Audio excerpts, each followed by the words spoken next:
When Puget Sound is peaceful, it can seem to have a life of its own. But communities beyond the coastline are deeply connected by personal and policy choices that require difficult research. Okay, coming aboard. With Captain Bob Kruger and his crew, We're in about 290 meters of water here. we see research to help answer how climate change and the community on the surface impacts the aquatic one below it. Phytoplankton, microbiology parameters. These scientists are using chemistry to help solve those mysteries, to make sure that things survive and thrive in the waters of the Puget Sound. On a characteristically cool, rainy Seattle day, we join them on research vessel SoundGuardian. Even its name has local ties, spun off from a local music legend. A new and very fitting name, SoundGuardian.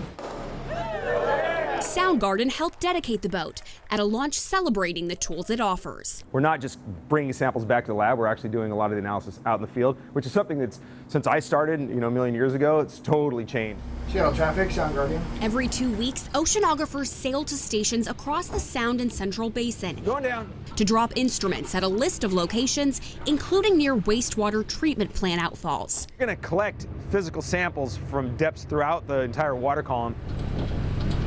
Testing over time forms baselines for metrics like ocean acidification, temperature, salinity, and dissolved oxygen.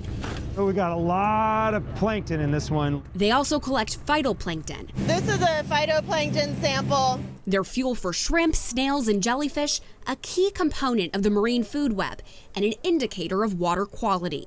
What they find in the water and phytoplankton can help them navigate what's happening, though scientists say crunching data is complex.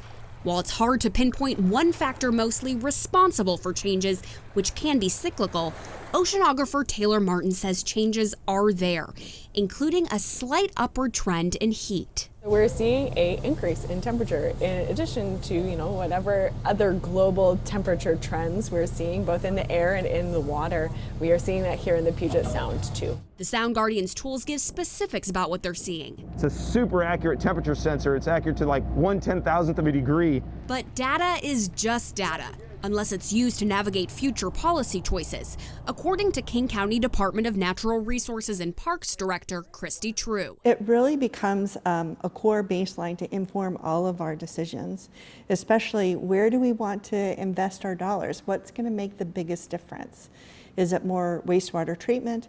Is it more control of stormwater? Should we be better stewards of the chemicals that we use every day? Among these scientists, there's a sense of mission to answer those questions correctly. Growing up, one of my favorite things to do was to spend time in or around the waters of the Puget Sound, and preserving that for future generations is a key interest of mine as well as my colleagues. And for all of us on shore, there are choices about the chemicals we use and the cleanup we do that can help us play a role. It's really important that that whole system is very healthy and that we're prepared for changes as climate change comes in too, is going to change the water quality of Puget Sound, and we want to make sure that our shorelines have lots of habitat for all of these things to live. Because even as the SoundGuardian monitors what's happening, it's on all of us to keep watch and guard the water's health for all that rely on it. From Puget Sound, Eric Zucco, King 5 News.